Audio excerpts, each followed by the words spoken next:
ਭਾਈ ਹੈ ਨਾ ਉਹਨਾਂ ਦੀ ਬੇਗਮ ਵੀ ਇੱਥੇ ਰਹਿੰਦੀ ਹੈ, ਮੇਰੀ ਵੀ। ਅੱਛਾ ਤੇ ਜਿਹੜੇ ਨਾ ਬੱਚੇ ਜਿਹੜੇ ਹੁੰਦੇ ਨੇ ਬੈਠੇ ਹੁੰਦੇ ਨੇ ਜਿਵੇਂ ਬਾਜ਼ ਦਫਾ ਘਰ ਦੇ ਵਿੱਚ, ਫਿਰ ਉਹ ਇਸ ਵਾਸਤੇ ਉਹ ਦਸਤਕ ਦੇਈਦੀ ਹੁੰਦੀ ਹੈ ਕਿ ਉਹ ਸੈਟਿੰਗ ਕਰ ਲੈਣ, ਜਾਂ ਕੱਪੜੇ ਵਗੈਰਾ ਹੁੰਦਾ ਜਾਂ ਦੁਪੱਟਾ ਸਿਰ ਤੇ ਨਹੀਂ ਹੁੰਦਾ ਤੇ ਉਹ ਸਹੀ ਹੋ ਜਾਣ।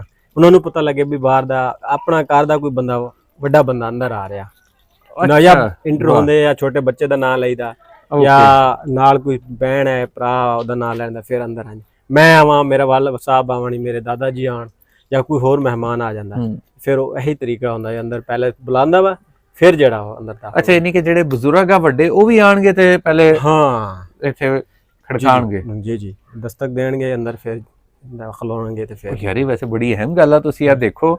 ਔਰ ਗੱਲ ਉਹਨਾਂ ਦੀ ਤੁਸੀਂ ਅਸਲ ਪਿੱਛੇ ਲੌਜਿਕ ਦੇਖੋ ਕਿ ਇਹਨਾਂ ਦੀ ਆਪਣੀ ਤੇ ਮਿਸਿਸ ਤਾਂ ਹੋਏਗੀ, ਭੈਣਾਂ ਵੀ ਆ ਉੱਥੇ, ਜ਼ਾਹਿਰੀ ਗੱਲ ਆ, ਉੱਥੇ ਬੱਚੇ ਵੀ ਆ, ਦੂਜੇ ਵੀ ਆ, ਦੂਜੀਆਂ ਯਾਨੀ ਕਿ ਭਰਜਾਈਆਂ ਵੀ ਹੋਣਗੀਆਂ, ਤੇ ਉਹਦੇ ਲਈ ਇਹ ਜ਼ਰੂਰੀ ਆ ਤਾਂ ਕਿ ਸਾਰਿਆਂ ਨੂੰ ਪਤਾ ਲੱਗ ਜਾਵੇ ਕਿ ਆ ਰਿਹਾ ਕੋਈ ਪਿੱਛੇ।